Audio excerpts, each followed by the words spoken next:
सत श्री अकाल दोस्तों। किताब दर दरवाजे, लेखक नरेंद्र सिंह कपूर। लेख अकाल चलाना। केवल मनुख ही अपने मरण बारे सोचता है। इसे करके केवल मनुख विच ही अमर होने की तांघ हुंदी है। केवल मनुख ही मरण तो डरदा है। इसे करके केवल मनुख नूं ही धर्म की लोड़ पैंदी है। ज्यों-ज्यों उम्र वधदी है, मनुख इकल्ला होई जांदा है ਅਤੇ ਆਪਣੇ ਜੀਵਨ ਦੇ ਅਖੀਰ ਵਿੱਚ ਉਹ ਸੰਸਾਰ ਨਾਲੋਂ ਵਿਛੜਨ ਦੀ ਖੇਡ ਖੇਡਦਾ ਹੈ। ਕੁਦਰਤ ਨੇ ਇਸੇ ਕਰਕੇ ਇਸ ਵਿਛੋੜੇ ਨੂੰ ਜੀਵਨ ਦੇ ਅੰਤ ਤੇ ਰੱਖਿਆ ਹੋਇਆ ਹੈ। ਕਾਰਜ ਕੋਈ ਹੋਵੇ, ਅੰਤ ਦੇ ਨੇੜੇ ਮੁਸ਼ਕਲਾਂ ਵੱਧ ਜਾਂਦੀਆਂ ਹਨ ਅਤੇ ਕੰਮ ਦਾ ਅੰਤਲਾ ਭਾਗ ਬੜਾ ਔਖਾ ਹੋ ਜਾਂਦਾ ਹੈ। ਦੂਜਿਆਂ ਦਾ ਮਰਨਾ ਅਸੀਂ ਸਹਿ ਲੈਂਦੇ ਹਾਂ, ਔਖ ਆਪਣੇ ਮਰਨ ਵਿੱਚ ਹੀ ਹੁੰਦੀ ਹੈ। ਮਨੁੱਖ ਅਤੇ ਦੇਵਤਿਆਂ ਵਿੱਚ ਕੇਵਲ ਇੱਕ ਮਾਤਰ ਅੰਤਰ ਇਹ ਹੈ ਕਿ ਮਨੁੱਖ ਮਰਨਹਾਰ ਹੈ ਜਦ ਕਿ ਦੇਵਤੇ ਅਮਰ ਹਨ। ਜ਼ਿੰਦਗੀ ਨੂੰ ਸਮਝਣ ਵਾਸਤੇ ਮੌਤ ਦੀਆਂ ਗੱਲਾਂ ਕਰਨੀਆਂ ਹੀ ਪੈਣਗੀਆਂ। ਜੇ ਮੌਤ ਨਾ ਹੁੰਦੀ ਤਾਂ ਜੀਵਨ ਵਿੱਚ ਅਲਵਿਦਾ ਦੀ ਰਸਮ ਵੀ ਨਾ ਹੁੰਦੀ। ਅਸੀਂ ਹੱਥ ਹਿਲਾ ਹਿਲਾ ਕੇ ਜਿਹੜੀ ਅਲਵਿਦਾ ਕਹਿੰਦੇ ਹਾਂ, ਉਸ ਦਾ ਅਰਥ ਇਹ ਹੁੰਦਾ ਹੈ ਕਿ ਫਿਰ ਮਿਲਾਂਗੇ, ਪਰ ਮਰਨ ਵਾਲਾ ਹੱਥ ਹਿਲਾ ਹਿਲਾ ਕੇ ਨਹੀਂ ਵਿਛੜਦਾ। ਇਸੇ ਕਰਕੇ ਉਹ ਫਿਰ ਕਦੇ ਨਹੀਂ ਮਿਲਦਾ। ਸੋ ਦੋਸਤੋ, ਇਹਦਾ ਮਤਲਬ ਇਹ ਹੋਇਆ ਜਦੋਂ ਕਿਸੇ ਨੂੰ ਆਪਾਂ ਹੱਥ ਹਿਲਾ ਕੇ ਬਾਏ ਬਾਏ ਕਰਦੇ ਹਾਂ, ਅਲਵਿਦਾ ਕਰਦੇ ਹਾਂ, ਤੇ ਉਹ ਚੰਗਾ ਹੁੰਦਾ ਹੈ, ਕਰਨਾ ਚਾਹੀਦਾ ਹੈ। ਸਕੂਲ ਕਾਲਜ ਵਿੱਚ ਪੜ੍ਹਾਈ ਮੁੱਕਣ ਉੱਤੇ ਅਤੇ ਦਫ਼ਤਰ ਵਿੱਚ ਨੌਕਰੀ ਮੁੱਕਣ ਉੱਤੇ ਜਿਹੜੀ ਵਿਦਾਇਗੀ ਪਾਰਟੀ ਹੁੰਦੀ ਹੈ, ਉਸ ਵਿੱਚ ਬਾਕੀ ਜ਼ਿੰਦਗੀ ਨੂੰ ਚੰਗੇਰੇ ਢੰਗ ਨਾਲ ਗੁਜ਼ਾਰਨ ਦੀ ਕਾਮਨਾ ਕੀਤੀ ਗਈ ਹੁੰਦੀ ਹੈ। ਪਰ ਅੰਤਮ ਵਿਦਾਇਗੀ ਜਾਂ ਅਕਾਲ ਚਲਾਣੇ ਸਮੇਂ ਕਿਸੇ ਨਾਲ ਅਜਿਹੀ ਸ਼ੁਭ ਇੱਛਾ ਦਾ ਪ੍ਰਗਟਾਵਾ ਨਹੀਂ ਕੀਤਾ ਜਾਂਦਾ। ਮਰਿਆ ਹੋਇਆ ਬੰਦਾ ਹਮੇਸ਼ਾ ਲਈ ਸੌਖਾ, ਸੁਖਾਲਾ ਅਤੇ ਸੁਰੱਖਿਅਤ ਹੋ ਜਾਂਦਾ ਹੈ। ਉਸ ਕੋਲ ਸਭ ਕੁਝ ਬਰਦਾਸ਼ਤ ਕਰਨ ਦੀ ਸਹਿਣਸ਼ੀਲਤਾ ਹੁੰਦੀ ਹੈ, ਪਰ ਮਰਨ ਉਪਰੰਤ ਉਸ ਨਾਲ ਹੋਰ ਕੁਝ ਵੀ ਨਹੀਂ ਵਾਪਰਦਾ। ਬ੍ਰਹਿਮੰਡ ਇਤਨਾ ਵੱਡਾ ਹੈ ਕਿ ਇਸ ਵਿੱਚ ਜਨਮ ਲੈਣ ਵਾਲੇ ਹਰ ਕਿਸੇ ਨੂੰ ਪੂਰਾ ਸੰਸਾਰ ਮਿਲਦਾ ਹੈ। ਮਰਨਾ ਛੋਟਾ ਜਿਹਾ ਕੰਮ ਨਹੀਂ। ਮਰਨ ਸਮੇਂ ਮਿਲਿਆ ਹੋਇਆ ਸਾਰਾ ਸੰਸਾਰ ਅਤੇ ਜੀਵਨ ਵਿੱਚ ਜੋੜਿਆ ਹੋਇਆ ਸਭ ਕੁਝ ਹਮੇਸ਼ਾ ਵਾਸਤੇ ਛੱਡਣਾ ਹੁੰਦਾ ਹੈ। ਇਸੇ ਕਰਕੇ ਕੋਈ ਮਰਨ ਲਈ ਤਿਆਰ ਨਹੀਂ ਹੁੰਦਾ। ਪਰ ਇਹ ਵੀ ਸੱਚ ਹੈ ਕਿ ਆਪਣੇ ਜਿਸਮ ਨੂੰ ਢੋਂਦਾ ਢੋਂਦਾ ਹਰ ਮਨੁੱਖ ਆਪਣੇ ਆਪ ਤੋਂ ਉਪਰਾਮ ਹੋ ਕੇ ਕਹਿਣ ਲੱਗ ਪੈਂਦਾ ਹੈ ਕਿ ਬਸ ਹੋਰ ਨਹੀਂ, ਹੁਣ ਮੈਨੂੰ ਵਿਦਾ ਕਰੋ। ਇਵੇਂ ਇੱਕ ਪੜਾਅ 'ਤੇ ਮਨੁੱਖ ਸੰਸਾਰ ਨਾਲੋਂ ਅਤੇ ਸੰਸਾਰ ਮਨੁੱਖ ਨਾਲੋਂ ਨਾਤਾ ਤੋੜ ਲੈਂਦਾ ਹੈ। ਉਂਝ ਤਾਂ ਸੰਸਾਰ ਵਿੱਚ ਮਨੁੱਖ ਫੁੱਲਾਂ, ਬੂਟਿਆਂ, ਜੀਵ ਜੰਤੂਆਂ ਆਦਿ ਨੂੰ ਨਿਰੰਤਰ ਮਰਦਿਆਂ ਵੇਖਦਾ ਹੈ, ਪਰ ਉਸ ਵਿੱਚ ਮੌਤ ਬਾਰੇ ਕੁਝ ਵੀ ਸਿੱਖਣ ਦੀ ਸਮਰੱਥਾ ਅਤੇ ਯੋਗਤਾ ਨਹੀਂ ਹੈ। ਹਰ ਕਿਸੇ ਨੂੰ ਮਹਿਸੂਸ ਹੁੰਦਾ ਹੈ ਕਿ ਮੌਤ ਅਚਾਨਕ ਵਾਪਰਦੀ ਹੈ, ਪਰ ਹਾਦਸੇ ਜਾਂ ਹਿੰਸਾ ਆਦਿ ਵਿੱਚ ਮਰਨ ਤੋਂ ਇਲਾਵਾ ਕੋਈ ਵੀ ਅਚਾਨਕ ਨਹੀਂ ਮਰਦਾ। ਮਰਨ ਵਿੱਚ ਸਾਰੀ ਉਮਰ ਲੱਗ ਜਾਂਦੀ ਹੈ। ਜਿਨ੍ਹਾਂ ਨੇ ਐਬ ਸਹੇੜੇ ਹੁੰਦੇ ਹਨ, ਉਹ ਵੀ ਬੜੀ ਹੌਲੀ ਹੌਲੀ ਮਰਦੇ ਹਨ। ਸੰਸਾਰ ਦੀ ਕੇਵਲ 1/4 ਵਸੋਂ ਹੀ ਮੌਤ ਬਾਰੇ ਕੁਝ ਸੁਚੇਤ ਹੋ ਕੇ ਜਿਉਂਦੀ ਹੈ, ਕਿਉਂਕਿ ਇਹ ਵਸੋਂ ਮਰਨ ਦੇ ਪ੍ਰਵਾਹ ਵਿੱਚ ਪਈ ਹੋਈ ਹੁੰਦੀ ਹੈ। ਬਜ਼ੁਰਗਾਂ ਦੀ ਮੌਤ ਨੂੰ ਅਕਾਲ ਚਲਾਣਾ ਕਹਿੰਦੇ ਹਨ, ਜਦੋਂ ਕਿ ਜਵਾਨੀ ਦੀ ਮੌਤ ਨੂੰ ਬਦਨਸੀਬੀ, ਦੁਰਘਟਨਾ ਜਾਂ ਹਾਦਸਾ ਕਿਹਾ ਜਾਂਦਾ ਹੈ। ਗੁਜ਼ਰ ਜਾਣਾ, ਪੂਰੇ ਹੋ ਜਾਣਾ, ਕਾਲਵਸ ਹੋਣਾ, ਸਵਰਗਵਾਸ ਹੋਣਾ, ਮਰਨਾ, ਅੰਤ ਹੋਣਾ, ਜੋਤੀ ਜੋਤ ਸਮਾਉਣਾ ਆਦਿ ਪ੍ਰਗਟਾਵੇ ਅਕਾਲ ਚਲਾਣੇ ਦੇ ਹੀ ਵੱਖ-ਵੱਖ ਰੂਪ ਹਨ। ਜਦੋਂ ਅਸੀਂ ਸੰਸਾਰ ਛੱਡਣ ਦੇ ਨੇੜੇ ਹੁੰਦੇ ਹਾਂ ਤਾਂ ਉਦੋਂ ਹੀ ਸ਼ਿੱਦਤ ਨਾਲ ਪਤਾ ਲੱਗਦਾ ਹੈ ਕਿ ਸੰਸਾਰ ਬੜਾ ਸੋਹਣਾ ਹੈ। ਇੱਕ ਫਿਲਾਸਫਰ ਨੇ ਕਿਹਾ ਸੀ, ਮੈਂ ਮਰਨ ਤੋਂ ਘਬਰਾਉਂਦਾ ਨਹੀਂ, ਪਰ ਮੁਸੀਬਤ ਇਹ ਹੈ ਕਿ ਮਰ ਕੇ ਸਵਰਗ ਜਾਣਾ ਪਵੇਗਾ, ਜਦੋਂ ਕਿ ਸੋਹਣਾ ਮੈਨੂੰ ਇਹ ਸੰਸਾਰ ਵਧੇਰੇ ਲੱਗਦਾ ਹੈ। ਆਪਣੀ ਉਮਰ ਦੇ ਪਿਛਲੇ ਭਾਗ ਵਿੱਚ ਘਰ ਉਸਾਰਨ ਵਾਲਾ ਵਿਅਕਤੀ ਉਸ ਘਰ ਵਿੱਚ ਰਹਿਣ ਲਈ ਹੀ ਨਹੀਂ, ਉਸ ਵਿੱਚ ਮਰਨ ਬਾਰੇ ਵੀ ਸੋਚਦਾ ਹੈ। ਪਿਤਾ ਦੇ ਅਕਾਲ ਚਲਾਣੇ ਨਾਲ ਅਸੀਂ ਇਸ ਲਈ ਸੁੰਗੜ ਜਾਂਦੇ ਹਾਂ ਕਿਉਂਕਿ ਉਹ ਸਾਡੀ ਕਲਪਨਾ ਵਿੱਚ ਵੱਡਾ ਹੁੰਦਾ ਹੈ, ਜਿਸ ਨੇ ਸਾਨੂੰ ਆਪਣੇ ਕੰਧਾੜੇ ਚੁੱਕਿਆ ਹੁੰਦਾ ਹੈ। ਪਿਤਾ ਦੇ ਮਰਨ ਨਾਲ ਸੋਝੀ ਹੁੰਦੀ ਹੈ ਕਿ ਮੌਤ ਬੜੀ ਡਾਢੀ ਹੈ। ਜਦੋਂ ਮਾਂ ਚਲਾਣਾ ਕਰਦੀ ਹੈ ਤਾਂ ਜ਼ਿੰਦਗੀ ਦੀਆਂ ਅਸੀਸਾਂ ਦੇਣ ਅਤੇ ਗਲਤੀਆਂ ਮਾਫ਼ ਕਰਨ ਵਾਲੀ ਆਵਾਜ਼ ਚੁੱਪ ਹੋ ਜਾਂਦੀ ਹੈ ਅਤੇ ਸਾਨੂੰ ਸੋਝੀ ਹੁੰਦੀ ਹੈ ਕਿ ਮੌਤ ਬੜੀ ਨਿਰਦਈ ਹੈ। ਧੀਆਂ ਮਾਵਾਂ ਤੋਂ ਬਿਨਾਂ ਨਹੀਂ ਪਲਦੀਆਂ। ਧੀਆਂ ਲਈ ਆਪਣੇ ਪੇਕੇ ਆਉਣ ਦਾ ਚਾਅ ਉਦੋਂ ਤੱਕ ਹੀ ਹੁੰਦਾ ਹੈ ਜਦੋਂ ਤੱਕ ਮਾਂ ਜਿਉਂਦੀ ਹੋਵੇ। ਮਾਤਾ ਪਿਤਾ ਦੇ ਚਲਾਣੇ ਨਾਲ ਸਾਡੇ ਅੰਦਰ ਇੱਕ ਚੁੱਪ ਬਹਿ ਜਾਂਦੀ ਹੈ। ਆਪਣੇ ਪਿਤਾ ਦਾ ਸੰਸਕਾਰ ਕਰਨ ਉਪਰੰਤ ਜਦੋਂ ਇੱਕ ਪੁੱਤਰ ਨੇ ਸ਼ੀਸ਼ਾ ਵੇਖਿਆ ਤਾਂ ਉਸ ਨੂੰ ਆਪਣਾ ਨਹੀਂ, ਆਪਣੇ ਪਿਤਾ ਦਾ ਚਿਹਰਾ ਵਿਖਾਈ ਦਿੱਤਾ। ਕੋਈ ਵਿਅਕਤੀ ਬਜ਼ੁਰਗ ਉਦੋਂ ਬਣਦਾ ਹੈ ਜਦੋਂ ਉਹ ਆਪਣੇ ਪਿਤਾ ਜਾਂ ਮਾਤਾ ਵਰਗਾ ਲੱਗਣ ਲੱਗ ਪੈਂਦਾ ਹੈ ਅਤੇ ਉਸ ਨੂੰ ਜ਼ਿੰਦਗੀ ਵਿੱਚੋਂ ਉਹ ਕੁਝ ਦਿਸਣ ਲੱਗ ਪੈਂਦਾ ਹੈ ਜੋ ਮਾਪਿਆਂ ਦੇ ਹੁੰਦਿਆਂ ਦਿਸਿਆ ਨਹੀਂ ਹੁੰਦਾ। ਮਾਪਿਆਂ ਦੇ ਤੁਰ ਜਾਣ ਨਾਲ ਜ਼ਿੰਦਗੀ ਦੀਆਂ ਸਭ ਤੋਂ ਮਜ਼ਬੂਤ ਕੜੀਆਂ ਅਤੇ ਸਾਂਝਾਂ ਸਦਾ ਲਈ ਟੁੱਟ ਜਾਂਦੀਆਂ ਹਨ ਅਤੇ ਭੈਣ ਭਰਾ ਵੀ ਰਿਸ਼ਤੇਦਾਰ ਬਣ ਜਾਂਦੇ ਹਨ ਅਤੇ ਘਰਾਂ ਦੀਆਂ ਕੰਧਾਂ ਸਰਹੱਦਾਂ ਬਣ ਜਾਂਦੀਆਂ ਹਨ। ਜ਼ਰੂਰੀ ਨਹੀਂ ਕਿ ਲੜਾਈ ਸਰਹੱਦਾਂ 'ਤੇ ਹੀ ਹੋਵੇ, ਜਿੱਥੇ ਵੀ ਲੜਾਈ ਹੋਵੇਗੀ ਉੱਥੇ ਸਰਹੱਦਾਂ ਬਣ ਜਾਣਗੀਆਂ। ਮਾਪਿਆਂ ਦੇ ਚਲਾਣੇ ਨਾਲ ਪਰਿਵਾਰ ਉਵੇਂ ਖਿੰਡਦਾ ਟੁੱਟਦਾ ਚਲਾ ਜਾਂਦਾ ਹੈ ਜਿਵੇਂ ਪੰਡ ਖੁੱਲ੍ਹ ਕੇ ਖਿਲਰ ਜਾਂਦੀ ਹੈ, ਜਿਵੇਂ ਘੜਾ ਟੁੱਟ ਕੇ ਡੁੱਲ ਜਾਂਦਾ ਹੈ। ਭਾਰਤੀ ਧਰਮਾਂ ਵਿੱਚ ਸਭ ਤੋਂ ਵੱਧ ਚਿੰਤਨ ਮੌਤ ਬਾਰੇ ਹੋਇਆ ਹੈ, ਪਰ ਸਮਾਜਿਕ ਪੱਧਰ 'ਤੇ ਭਾਰਤ ਵਿੱਚ ਮੌਤ ਬਾਰੇ ਚਰਚਾ ਕਰਨੀ ਪਸੰਦ ਨਹੀਂ ਕੀਤੀ ਜਾਂਦੀ। ਚਾਹੀਦਾ ਤਾਂ ਇਹ ਹੈ ਕਿ ਸ਼ਮਸ਼ਾਨ ਘਾਟ ਪਿੰਡ ਅਤੇ ਸ਼ਹਿਰ ਦੇ ਵਿਚਕਾਰ ਹੋਵੇ ਤਾਂ ਕਿ ਹਰ ਕਿਸੇ ਨੂੰ ਨਿੱਤ ਦਿਨ ਜ਼ਿੰਦਗੀ ਦੇ ਯਥਾਰਥ ਦਾ ਪਤਾ ਲੱਗਦਾ ਰਹੇ। ਪਰ ਮਨੁੱਖ ਦਾ ਸਮੁੱਚਾ ਯਤਨ ਮੌਤ ਪ੍ਰਤੀ ਅਵੇਸਲੇ ਹੋਣ ਦਾ ਹੁੰਦਾ ਹੈ। ਮੌਤ ਘਟਨਾ ਦੇ ਰੂਪ ਵਿੱਚ ਵਾਪਰਦੀ ਹੈ, ਗੱਲਾਂ ਦੇ ਰੂਪ ਵਿੱਚ ਨਹੀਂ। ਮੌਤ ਜ਼ਿੰਦਗੀ ਦੀ ਸਭ ਤੋਂ ਵੱਡੀ ਘਟਨਾ ਹੁੰਦੀ ਹੈ, ਜਿਸ ਨੂੰ ਘਟਨਾ ਨਹੀਂ ਦੁਰਘਟਨਾ ਕਿਹਾ ਜਾਂਦਾ ਹੈ। ਵਾਸਤਵ ਵਿੱਚ ਕੁਝ ਵੀ ਚੰਗਾ ਮਾੜਾ ਨਹੀਂ ਹੁੰਦਾ।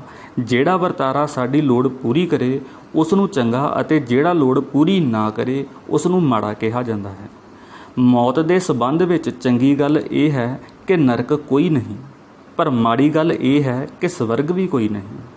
ਜਦੋਂ ਖਾਣ, ਵੇਖਣ, ਸੁਣਨ ਆਦਿ ਦੀ ਸਮਰੱਥਾ ਨਹੀਂ ਰਹਿੰਦੀ ਤਾਂ ਮਨੁੱਖ ਨੂੰ ਮੌਤ ਦੇ ਸੰਕੇਤ ਮਿਲਣ ਲੱਗ ਪੈਂਦੇ ਹਨ।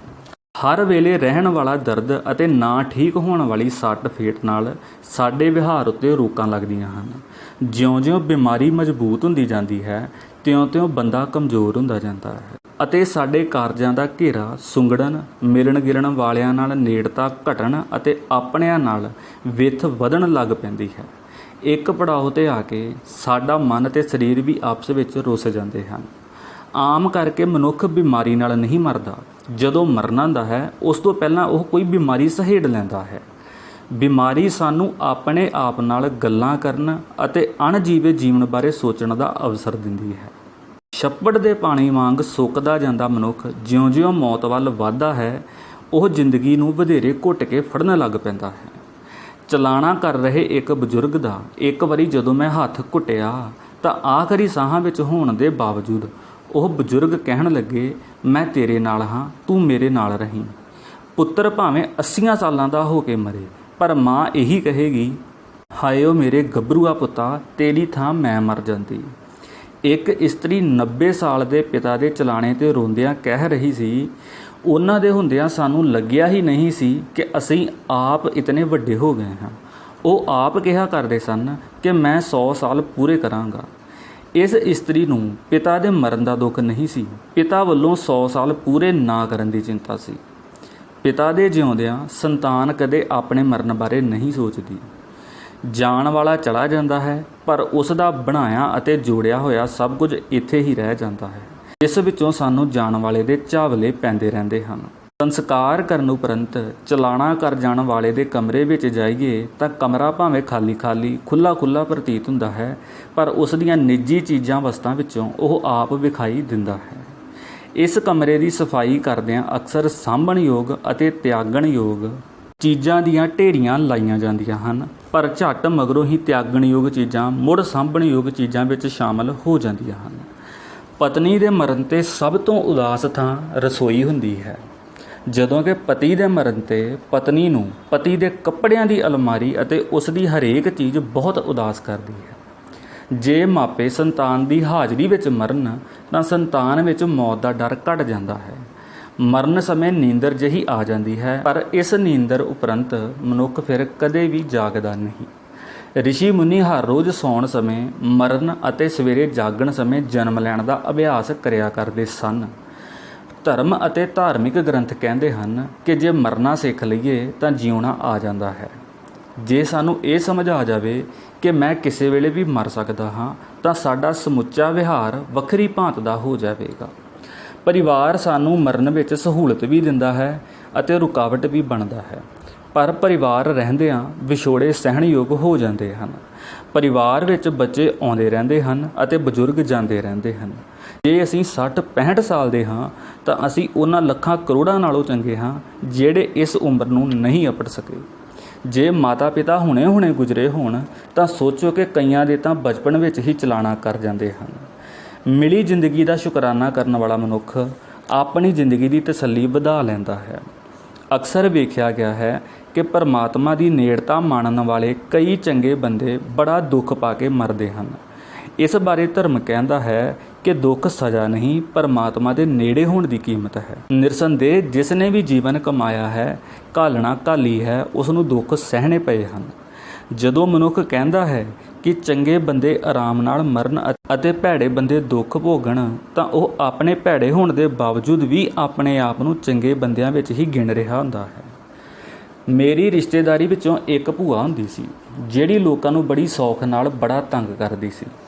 ਉਹ ਝੂਠ ਸੱਚ ਇੱਕੋ ਨਿਪੁੰਨਤਾ ਨਾਲ ਬੋਲਦੀ ਸੀ ਅਤੇ ਲਗਾਈ ਬੁਝਾਈ ਵੀ ਚੰਗੀ ਕਰ ਲੈਂਦੀ ਸੀ। ਜਦੋਂ ਉਸ ਦੀਆਂ ਗੱਲਾਂ ਚੱਲ ਪੈਂਦੀਆਂ ਸਨ ਤਾਂ ਮੁੱਕਣ ਵਿੱਚ ਹੀ ਨਹੀਂ ਸਨ ਆਉਂਦੀਆਂ। ਸੰਯੋਗ ਵਸ ਉਹ ਅਚਾਨਕ ਹੀ ਸੁੱਤੀ ਮਰ ਗਈ ਅਤੇ ਸਾਰੇ ਰਿਸ਼ਤੇਦਾਰ ਇਸ ਗੱਲ ਤੋਂ ਪਰੇਸ਼ਾਨ ਸਨ ਕਿ ਸਾਰਾ ਜੀਵਨ ਦੂਜਿਆਂ ਨੂੰ ਔਖਿਆਂ ਕਰਨ ਵਾਲੀ ਇਤਨੀ ਸੌਖਿਆਂ ਕਿਉਂ ਮਰ ਗਈ ਸੀ। ਮੇਰੇ ਇੱਕ ਸਹਿਕਰਮੀ ਦੇ ਘਰ ਉੱਪਰੋਂ ਥੱਲੇ ਕਈ ਮੌਤਾਂ ਹੋਈਆਂ, ਪਰ ਉਸ ਦਾ ਨਸ਼ਾ ਪਾਣੀ ਨਿਰੰਤਰ ਚੱਲਦਾ ਰਿਹਾ। ਉਹ ਆਪ ਕਿਹਾ ਕਰਦਾ ਸੀ ਕਿ ਉਸ ਨੂੰ ਕੋਈ ਫਰਕ ਨਹੀਂ ਪੈਂਦਾ। ਜਿਸ ਦਿਨ ਉਸ ਦੀ ਮਾਂ ਮਰੀ ਉਸ ਦਿਨ ਵੀ ਅਤੇ ਜਿਸ ਦਿਨ ਪਿਤਾ ਮਰਿਆ ਉਸ ਦਿਨ ਵੀ ਉਸਨੇ ਰੋਜ਼ ਵਾਂਗ ਹੀ ਸ਼ਰਾਬ ਪੀਤੀ। ਜੋ ਉਮਰ ਭਰ ਨਾ ਰੋਇਆ, ਉਹ ਆਪਣੀ ਧੀ ਦੇ ਵਿਧਵਾ ਹੋਣ 'ਤੇ ਬਹੁਤ ਰੋਇਆ ਅਤੇ ਦਿਨਾਂ ਵਿੱਚ ਹੀ ਉਹ ਪੂਰੀ ਤਰ੍ਹਾਂ ਮੁਰਝਾ ਗਿਆ। ਇੱਕ ਦਿਨ ਉਹ ਇੰਜ ਮਿਲਿਆ ਜਿਵੇਂ ਸੁਪਨਾ ਵੇਖਣ ਮਗਰੋਂ ਅਸਲੀਅਤ ਮਿਲਦੀ ਹੈ ਅਤੇ ਉਹ ਮਹੀਨੇ ਦੇ ਅੰਦਰ ਅੰਦਰ ਚਲਾਣਾ ਕਰ ਗਿਆ। ਨਿਰਸੰਦੇਹ ਕਈ ਵਿਅਕਤੀ ਬੜੇ ਧੀਰਜ ਨਾਲ ਸ਼ਾਂਤ ਹੋ ਕੇ ਮਰਦੇ ਹਨ। ਸਾਡੇ ਮੁਹੱਲੇ ਵਿੱਚ ਇੱਕ ਇਸਤਰੀ ਆਪਣੇ ਅੰਤਲੇ ਦਿਨਾਂ ਵਿੱਚ ਕਹਿਣ ਲੱਗ ਪਈ ਕਿ ਬਾਬਾ ਜੀ ਮੈਨੂੰ ਬੁਲਾ ਰਹੇ ਹਨ। ਭਾਵੇਂ ਬਾਬਾ ਜੀ ਕਿਧਰੇ ਨਹੀਂ ਸਨ, ਪਰ ਉਸ ਦੀ ਸ਼ਰਧਾ ਨੂੰ ਬਾਬਾ ਜੀ ਜ਼ਰੂਰ ਦਿਸਦੇ ਹੋਣਗੇ। ਪਤੀ ਨੂੰ ਸਤਿਕਾਰ ਭਰੇ ਸੰਬੋਧਨ ਵਿੱਚ ਪ੍ਰਸੰਨਚਿਤ ਨਾਲ ਬੋਲੇ ਉਸ ਦੇ ਅੰਤਲੇ ਸ਼ਬਦ ਸਨ, ਕੋਈ ਗਲਤੀ ਹੋ ਗਈ ਹੋਵੇ ਤਾਂ ਮਾਫ਼ ਕਰਨੀ, ਬਾਕੀ ਸੇਵਾ ਅਗਲੇ ਜਨਮ ਵਿੱਚ ਕਰਾਂਗੀ। ਇਹ ਕਹਿੰਦਿਆਂ ਉਹ ਜ਼ਿੰਦਗੀ ਮੌਤ ਵਿਚਲਾ ਸਾਗਰ ਬੜੇ ਸ਼ਾਂਤ ਸਾਹਾਂ ਨਾਲ ਲੰਘ ਗਈ। ਉਸ ਦੇ ਸ਼ਾਂਤ ਚਿਹਰੇ ਨੂੰ ਵੇਖ ਕੇ ਮੇਰਾ ਮਨ ਬੋਲਿਆ ਕਿ ਮੈਂ ਜਦੋਂ ਵੀ ਮਰਾਂ ਮੈਂ ਵੀ ਇਵੇਂ ਹੀ ਮਰਾਂ। ਪੁਰਸ਼ਾਂ ਦੇ ਮੁਕਾਬਲੇ ਇਸਤਰੀਆਂ ਅਕਸਰ ਵਧੇਰੇ ਧੀਰਜ ਅਤੇ ਸੰਤੋਖੀ ਬਿਰਤੀ ਨਾਲ ਮਰਦੀਆਂ ਹਨ। ਨਿਰਸੰਦੇਹ ਕਈ ਬਜ਼ੁਰਗ ਵੀ ਮਹਾਂਪੁਰਸ਼ਾਂ ਵਾਂਗ ਬੜੇ ਸਹਿਜ, ਧੀਰਜ ਅਤੇ ਸਲੀਕੇ ਨਾਲ ਚਲਾਣਾ ਕਰਦੇ ਹਨ। ਮੇਰੀ ਯੂਨੀਵਰਸਿਟੀ ਵਿੱਚ ਇੱਕ ਬਜ਼ੁਰਗ ਵਿਦਵਾਨ ਸਨ ਜਿਨ੍ਹਾਂ ਦੇ ਚਲਾਣੇ ਦਾ ਮੈਨੂੰ ਆਪਣੇ ਪਿਤਾ ਦੇ ਚਲਾਣੇ ਨਾਲੋਂ ਵੀ ਵੱਡਾ ਘਾਟਾ ਮਹਿਸੂਸ ਹੁੰਦਾ ਹੈ। ਉਹ ਸਧਾਰਨ ਵਿਅਕਤੀਆਂ ਦੀ ਅਜਿਹੀ ਖੁਸ਼ਹਾਲ ਅਤੇ ਵਿਸ਼ੇਸ਼ ਵੰਨਗੀ ਸਨ ਜਿਨ੍ਹਾਂ ਦੀ ਨਸਲ ਲੋਪ ਹੁੰਦੀ ਜਾ ਰਹੀ ਹੈ। ਉਹ ਪੁਰਾਤਨ ਗਿਆਨ ਦੇ ਆਧੁਨਿਕ ਵਿਦਵਾਨ ਸਨ। ਉਹਨਾਂ ਨੇ ਜ਼ਿੰਦਗੀ ਨਾਲ ਜੋ ਵੀ ਵਾਅਦਾ ਕੀਤਾ ਉਹ ਪੂਰਾ ਕੀਤਾ। ਵਿਦਿਆਰਥੀਆਂ ਨਾਲ ਕੀਤੇ ਵਾਅਦੇ ਉਹ ਪਹਿਲਾਂ ਹੀ ਪੂਰੇ ਕਰ ਚੁੱਕੇ ਸਨ। ਉਹ ਗੰਧਲੇ ਪਾਣੀਆਂ ਨੂੰ ਨਿਖਾਰਨ ਵਾਲੀ ਫਟਕੜੀ ਸਨ। ਰੱਬ ਕਰੇ ਇਹੋ ਜਿਹੇ ਬੰਦੇ ਰੋਜ਼ ਜੰਮਣ। ਉਹਨਾਂ ਦਾ ਸਮੁੱਚਾ ਜੀਵਨ ਰੀਸ ਕਰਨ ਦੇ ਯੋਗ ਸੀ। ਉਹ ਮਨੁੱਖਾਂ ਵਾਂਗ ਅਧੂਰੇ ਸਨ, ਪਰ ਉਹ ਅਧੂਰੇਪਣ ਦੀ ਸੰਪੂਰਨਤਾ ਸਨ। ਕੋਈ ਜੀਵੇ ਤਾਂ ਉਹਨਾਂ ਵਾਂਗ ਜੀਵੇ, ਸਹਿਜ, ਸੋਹਣੀ, ਸੰਤੁਲਿਤ ਜ਼ਿੰਦਗੀ। ਕੋਈ ਜਾਵੇ ਤਾਂ ਉਹਨਾਂ ਵਾਂਗ ਜਾਵੇ ਅਤੇ ਸਭ ਦੇ ਮਨ ਵਿੱਚ ਹਮੇਸ਼ਾ ਲਈ ਵਸ ਜਾਵੇ। ਉਹਨਾਂ ਦਾ ਸੰਸਕਾਰ ਉਹਨਾਂ ਦੇ ਕੁਝ ਵਿਦਿਆਰਥੀਆਂ ਨੇ ਹੀ ਕੀਤਾ ਸੀ ਅਤੇ ਸੰਸਕਾਰ ਵੇਲੇ ਲੱਗ ਰਿਹਾ ਸੀ ਜਿਵੇਂ ਵਿਸ਼ਾਲ ਲਾਇਬ੍ਰੇਰੀ ਵਿੱਚੋਂ ਲਾਟਾਂ ਨਿਕਲ ਰਹੀਆਂ ਹਨ। ਅੱਜ ਦੇ ਜ਼ਮਾਨੇ ਵਿੱਚ ਲੋਭ ਲਾਲਚ ਤੋਂ ਉੱਚੇ ਉਹਨਾਂ ਵਰਗੇ ਕਿਸੇ ਬੰਦੇ ਦਾ ਮਿਲ ਜਾਣਾ ਸੁਭਾਗ ਹੈ। ਵੇਖਿਆ ਗਿਆ ਹੈ ਕਿ ਵਿਦਵਾਨਾਂ, ਲੇਖਕਾਂ ਜਾਂ ਕਵੀਆਂ ਦੀ ਅਰਥੀ ਨਾਲ ਬਹੁਤੇ ਲੋਕ ਨਹੀਂ ਜਾਂਦੇ। ਕਾਰਨ ਇਹ ਹੁੰਦਾ ਹੈ ਕਿ ਵਿਦਵਾਨ ਜਾਂ ਕਲਾਕਾਰ ਸਾਡੇ ਰਿਸ਼ਤੇਦਾਰ ਨਹੀਂ ਹੁੰਦੇ।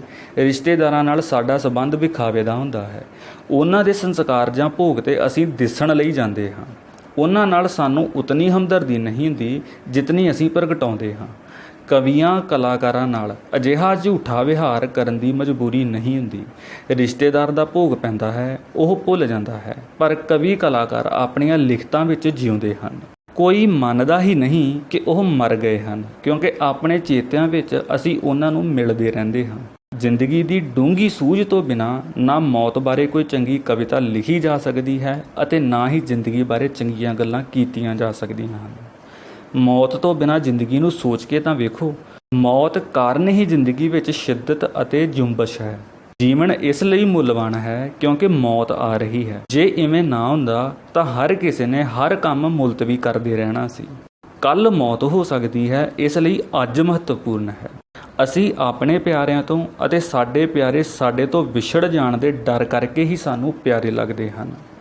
ਅਸੀਂ ਅਕਸਰ ਬਜ਼ੁਰਗਾਂ ਨੂੰ ਮਰਦੇ ਵੇਖਦੇ ਹਾਂ, ਪਰ ਬਜ਼ੁਰਗ ਵੀ ਉਦੋਂ ਹੀ ਮਰਦੇ ਹਨ ਜਦੋਂ ਉਹਨਾਂ ਕੋਲ ਭਵਿੱਖ ਦੀ ਕੋਈ ਵਿਉਂਤ ਨਹੀਂ ਹੁੰਦੀ ਅਤੇ ਕੇਵਲ ਅਤੀਤ ਦੇ ਵੇਰਵੇ ਰਹਿ ਜਾਂਦੇ ਹਨ।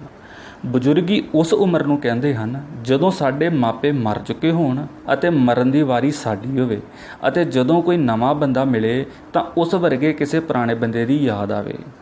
ਸਾਰੇ ਕੰਮ ਮੁਕਾ ਕੇ ਹੋਰ ਜੀਣ ਦੀ ਇੱਛਾ ਅਧੂਰੇਪਣ ਦਾ ਦਰਦ ਹੁੰਦੀ ਹੈ। ਜੇ ਜ਼ਿੰਦਗੀ ਠੀਕ ਢੰਗ ਨਾਲ ਜੀਵੀ ਗਈ ਹੋਵੇ ਤਾਂ ਮਰਨ ਤੋਂ ਸੰਕੋਚ ਨਹੀਂ ਹੁੰਦਾ। ਵੱਡੀ ਉਮਰ ਦੇ ਮਰ ਰਹੇ ਵਿਅਕਤੀ ਨਾਲ ਅਕਸਰ ਇਵੇਂ ਹੁੰਦਾ ਹੈ ਕਿ ਉਹ ਬਹੁਤ ਅਰਸਾ ਪਹਿਲਾਂ ਮਰ ਗਿਆਂ ਨੂੰ ਆਵਾਜ਼ਾਂ ਮਾਰਨ ਲੱਗ ਪੈਂਦਾ ਹੈ ਅਤੇ ਉਸ ਵਿੱਚ ਭਾਂਤ-ਭਾਂਤ ਦੀਆਂ ਗੱਲਾਂ ਕਰਨ ਦੀ, ਆਪਣੇ ਅਤੀਤ ਫਰੋਲਣ ਦੀ ਇੱਛਾ ਜਾਗਦੀ ਹੈ। ਸਰੀਰ ਨਿੱਘਰਦਾ ਹੈ ਪਰ ਯਾਦਾਂ ਉਸ ਦੀਆਂ ਜਵਾਨ ਹੁੰਦੀਆਂ ਜਾਂਦੀਆਂ ਹਨ। ਸੋ ਚਲਾਣੇ ਤੋਂ ਪਹਿਲਾਂ ਬਜ਼ੁਰਗਾਂ ਦੀਆਂ ਗੱਲਾਂ ਸੁਣੋ, ਉਹਨਾਂ ਨੂੰ ਸੁੱਖ ਮਿਲੇਗਾ। ਬਜ਼ੁਰਗਾਂ ਦੇ ਚਲਾਣੇ ਨਾਲ ਜਵਾਨ ਜ਼ਿੰਮੇਵਾਰ ਹੋ ਜਾਂਦੇ ਹਨ। ਮਰਨ ਵਾਲਾ ਬੰਦਾ ਕਿਸੇ ਦੇ ਰਾਹ ਦੀ ਰੁਕਾਵਟ ਨਹੀਂ ਬਣਦਾ। ਜੇ ਮਰੇ ਬੰਦੇ ਨੂੰ ਪੁੱਛੋ ਕੀ ਹਾਲ ਹੈ, ਜੇ ਉਹ ਬੋਲ ਸਕਦਾ ਹੋਵੇ ਤਾਂ ਇਹੀ ਕਹੇਗਾ, ਮੇਰਾ ਹਾਲ ਤੁਹਾਡੇ ਵਰਗਾ ਨਹੀਂ ਅਤੇ ਤੁਹਾਡਾ ਮੇਰੇ ਵਰਗਾ ਨਹੀਂ। ਲੋਕ ਸ਼ਮਸ਼ਾਨ ਘਾਟ ਵੱਲ ਜਾਂਦੀ ਅਰਥੀ ਲਈ ਰਸਤਾ ਇਹ ਸੋਚ ਕੇ ਛੱਡ ਦਿੰਦੇ ਹਨ ਕਿ ਇਸ ਨੇ ਜਾਣਾ ਹੀ ਜਾਣਾ ਹੈ, ਵਾਪਸ ਨਹੀਂ ਆਉਣਾ। ਕਿਸੇ ਨੇ ਪੁੱਛਿਆ ਸੀ, ਮੇਰੇ ਮਰਨ ਮਗਰੋਂ ਕੀ ਹੋਵੇਗਾ? ਉੱਤਰ ਮਿਲਿਆ, ਸੰਸਕਾਰ ਅਤੇ ਅੰਤਿਮ ਅਰਦਾਸ। ਸ਼ਾਇਦ ਉਹ ਇਹ ਸੁਣਨਾ ਚਾਹੁੰਦਾ ਸੀ ਕਿ ਉਸ ਦੇ ਚਲਾਣੇ ਨਾਲ ਸੰਸਾਰ ਰੁਕ ਜਾਵੇਗਾ। ਫੌਜ ਵਿੱਚ ਕਿਸੇ ਦੇ ਘਰ ਕਿਸੇ ਦੇ ਜਿਉਂਦੇ ਹੋਣ ਦੀ ਚਿੱਠੀ ਪਾਉਣ ਦੀ ਕੋਈ ਪਰੰਪਰਾ ਨਹੀਂ, ਚਿੱਠੀ ਮਰਨ ਦੀ ਹੀ ਪਾਈ ਜਾਂਦੀ ਹੈ। ਕਈ ਬੰਦੇ ਜਿਉਂਦਿਆਂ ਹੀ ਮਰ ਜਾਂਦੇ ਹਨ। ਇੱਕ ਪੁੱਤਰ ਪਿਤਾ ਦੀ ਕੁੱਟ ਤੋਂ ਤੰਗ ਆ ਕੇ ਘਰੋਂ ਚਲਿਆ ਗਿਆ। 15 ਸਾਲਾਂ ਤੋਂ ਉਡੀਕ ਰਿਹਾ ਪਿਤਾ ਕਹਿੰਦਾ ਹੈ ਕਿ ਨਾ ਮੈਂ ਜਿਉਂਦਿਆਂ ਵਿੱਚ ਹਾਂ ਤੇ ਨਾ ਮੈਂ ਮਰਿਆਂ ਵਿੱਚ। ਮਰਨ ਸੰਬੰਧੀ ਹਰ ਸਮਾਜ ਦੀਆਂ ਰਸਮਾਂ ਰੀਤਾਂ ਵੱਖਰੀ ਭਾਂਤੀਆਂ ਹੁੰਦੀਆਂ ਹਨ, ਪਰ ਰਸਮਾਂ ਰੀਤਾਂ ਜ਼ਰੂਰੀ ਹੁੰਦੀਆਂ ਹਨ। ਸਮਾਜ ਕੋਈ ਹੋਵੇ, ਮਰ ਗਿਆਂ ਨੂੰ ਵਿਦਾ ਕਰਨਾ ਸਮਾਜ ਦੀ ਬੜੀ ਗੰਭੀਰ ਜ਼ਿੰਮੇਵਾਰੀ ਹੁੰਦੀ ਹੈ। ਅਫਰੀਕੀ ਦੇਸ਼ਾਂ ਵਿੱਚ ਜਨਾਜ਼ੇ ਨਾਲ ਘਰ ਵਾਲੇ ਨਹੀਂ ਜਾਂਦੇ, ਕਿਰਾਏ ਉੱਤੇ ਰੋਣ ਦੇ ਮਾਹਿਰ ਜਾਂਦੇ ਹਨ। ਯਹੂਦੀ ਮੁਰਦੇ ਨੂੰ ਦਫਨਾਉਣ ਉਪਰੰਤ 7 ਦਿਨ ਚੁੱਪ ਬਹਿ ਕੇ ਮਾਤਮ ਕਰਦੇ ਹਨ। ਹਰ ਸਮਾਜ ਵਿੱਚ ਮਾਤਮ ਕਰਨ ਦਾ ਅਰਸਾ ਵੱਖ-ਵੱਖ ਹੁੰਦਾ ਹੈ। ਬੀਮਾ ਕੰਪਨੀਆਂ ਸਾਡੇ ਮਰਨ ਦੀਆਂ ਗੱਲਾਂ ਕਰਕੇ ਆਪਣਾ ਵਪਾਰ ਚਲਾਉਂਦੀਆਂ ਹਨ। ਸਾਡੇ ਜਲਦੀ ਮਰ ਜਾਣ ਦੀ ਸੰਭਾਵਨਾ ਪ੍ਰਗਟਾ ਕੇ ਬੀਮਾ ਕਰਨ ਉਪਰੰਤ ਕੰਪਨੀ ਚਾਹੁੰਦੀ ਹੈ ਕਿ ਅਸੀਂ ਲੰਮੇ ਤੋਂ ਲੰਮਾ ਜੀਵਨ ਜੀਵੀਏ ਅਤੇ ਵੱਧ ਤੋਂ ਵੱਧ ਬੀਮਾ ਕਿਸ਼ਤਾਂ ਭਰੀਏ। ਕਈਆਂ ਦਾ ਸੰਸਕਾਰ ਨਾ ਕਰ ਸਕਣ ਦਾ ਦਰਦ ਸਾਨੂੰ ਸਾਰਾ ਜੀਵਨ ਸਤਾਉਂਦਾ ਰਹਿੰਦਾ ਹੈ। ਦੇਸ਼ ਵੰਡ ਵੇਲੇ ਫਸਾਦਾਂ ਦੇ ਸ਼ਿਕਾਰ ਉੱਜੜ ਗਿਆਂ ਦੇ ਕਾਫਲੇ ਵਿੱਚ ਮੇਰੇ ਦਾਦਾ ਜੀ ਅੱਖ ਵਿੱਚ ਪੀਪੇ ਦੀ ਨੋਕ ਲੱਗਣ ਕਾਰਨ ਨਜ਼ਰ ਗਵਾ ਬੈਠੇ ਸਨ। ਉਹਨਾਂ ਨੂੰ ਸਾਂਭਣਾ ਔਖਾ ਸੀ। ਮੇਰੇ ਮਾਪਿਆਂ ਨੂੰ ਉਹਨਾਂ ਨੇ ਆਪ ਕਿਹਾ ਕਿ ਤੁਸੀਂ ਮੈਨੂੰ ਸੜਕ ਦੇ ਇੱਕ ਪਾਸੇ ਪਾ ਦਿਓ ਅਤੇ ਆਪ ਕਾਫਲੇ ਨਾਲ ਲੰਘ ਜਾਓ, ਨਹੀਂ ਤਾਂ ਮੇਰਾ ਧਿਆਨ ਰੱਖਦੇ ਰੱਖਦੇ ਤੁਸੀਂ ਆਪ ਮਾਰੇ ਜਾਓਗੇ। ਆਪਣੇ ਬਚਪਨ ਵਿੱਚ ਆਪਣੀ ਮਾਂ ਨੂੰ ਮੈਂ ਇਹ ਗੱਲ ਯਾਦ ਕਰਕੇ ਰੋਂਦਿਆਂ ਕਈ ਵਾਰ ਵੇਖਿਆ ਸੀ। ਉਹ ਕਈ ਸਾਲ ਮਗਰੋਂ ਪਾਕਿਸਤਾਨ ਵਿੱਚ ਉਹ ਥਾਂ ਵੇਖਣ ਗਈ ਜਿੱਥੇ ਮੇਰੇ ਮਾਪੇ ਮੇਰੇ ਦਾਦਾ ਜੀ ਨੂੰ ਛੱਡ ਕੇ ਆਪ ਲੰਘ ਆਏ ਸਨ। ਮਰ ਗਿਆਂ ਦੀ ਯਾਦ ਵਿੱਚ ਆਏ ਅਥਰੂਆਂ ਨੂੰ ਵਗਣ ਦਿਓ। ਅਥਰੂ ਜ਼ਖਮੀ ਨਹੀਂ ਕਰਦੇ, ਇਹ ਜ਼ਖਮਾਂ ਨੂੰ ਭਰਦੇ ਹਨ। ਕਿਸੇ ਵਿਛੜੇ ਨੂੰ ਯਾਦ ਕਰਕੇ ਜੇ ਰੋਣ ਨੂੰ ਮਨ ਕਰੇ, ਇਕਾਂਤ ਵਿੱਚ ਬਹਿ ਕੇ ਰੋਣ ਨੂੰ ਮਾਣੋ। ਇਹ ਇਨਸਾਨੀਅਤ ਦਾ ਅਹਿਸਾਸ ਦੇਣ ਵਾਲਾ ਬੜਾ ਡੂੰਘਾ ਅਤੇ ਰਜਵਾਂ ਅਨੁਭਵ ਸਾਬਤ ਹੋਵੇਗਾ। ਕਈ ਵਿਅਕਤੀਆਂ ਨੂੰ ਆਪਣੀ ਮੌਤ ਦਾ ਪਹਿਲਾਂ ਹੀ ਗਿਆਨ ਹੋ ਜਾਂਦਾ ਹੈ। ਪਤੰਜਲੀ ਦੇ ਯੋਗ ਸੂਤਰਾਂ ਅਨੁਸਾਰ ਜਿਤਨਾ ਕੋਈ ਜਨਮ ਲੈਣ ਤੋਂ ਪਹਿਲਾਂ ਗਰਭ ਵਿੱਚ ਸਮਾਂ ਗੁਜ਼ਾਰਦਾ ਹੈ, ਉਤਨਾ ਹੀ ਚਿਰ ਮਰਨ ਦੀ ਕਿਰਿਆ ਪੂਰੀ ਕਰਨ ਵਿੱਚ ਲੱਗਦਾ ਹੈ। ਮਰਨ ਤੋਂ ਲਗਭਗ 9 ਮਹੀਨੇ ਪਹਿਲਾਂ ਧੁੰਨੀ ਤੋਂ 2 ਇੰਚ ਥੱਲੇ ਸਥਿਤ ਹਾਰਾ ਕੇਂਦਰ ਦਾ ਸਰੀਰ ਨਾਲੋਂ ਸੰਬੰਧ ਟੁੱਟ ਜਾਂਦਾ ਹੈ ਅਤੇ ਹੌਲੀ-ਹੌਲੀ ਸਾਡੀਆਂ ਅੱਖਾਂ ਉੱਪਰ ਵੱਲ ਮੁੜਨ ਲੱਗ ਪੈਂਦੀਆਂ ਹਨ ਅਤੇ ਸੁਖਾਵੀਂ ਪ੍ਰਸੂਤ ਪੀੜਾ ਵਾਂਗ ਮਰਨ ਤੋਂ ਲਗਭਗ 3 ਦਿਨ ਪਹਿਲਾਂ ਸਿਰ ਉੱਪਰ ਪ੍ਰਾਣ ਸ਼ਕਤੀ ਆਪਣੀ ਗਤੀ ਤੇਜ਼ ਕਰ ਦਿੰਦੀ ਹੈ ਅਤੇ ਪੂਰੇ 3 ਦਿਨ ਮਗਰੋਂ ਮਨੁੱਖ ਮੌਤ ਦੇ ਗਰਭ ਵਿੱਚ ਫੇਰ ਸੁਖਦਾਈ ਅਵਸਥਾ ਵਿੱਚ ਜਾ ਬਿਰਾਜਦਾ ਹੈ।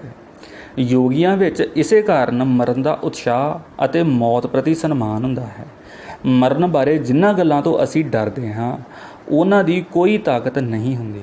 ਮੌਤ ਦੀ ਤਾਕਤ ਸਾਡੇ ਡਰ ਵਿੱਚ ਹੁੰਦੀ ਹੈ। ਜਿਤਨਾ ਅਸੀਂ ਕਿਸੇ ਨੂੰ ਪਿਆਰ ਕਰਦੇ ਹਾਂ, ਉਸ ਦੇ ਚਲਾਣੇ ਨਾਲ ਉਤਨਾ ਅਸੀਂ ਆਪ ਵੀ ਮਰਦੇ ਹਾਂ। ਮੇਰੇ ਵੀ ਬਹੁਤ ਮਿੱਤਰ ਪਿਆਰੇ ਚਲੇ ਗਏ ਹਨ, ਸੋ ਮੈਂ ਵੀ ਤਿਆਰੀ ਆਰੰਭ ਕਰ ਦਿੱਤੀ ਹੈ।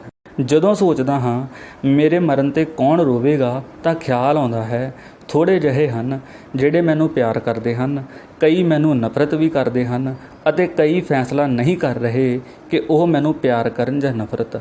ਆਸ ਹੈ ਮੇਰੇ ਚਲਾਣੇ ਤੱਕ ਉਹ ਫੈਸਲਾ ਕਰ ਲੈਣਗੇ।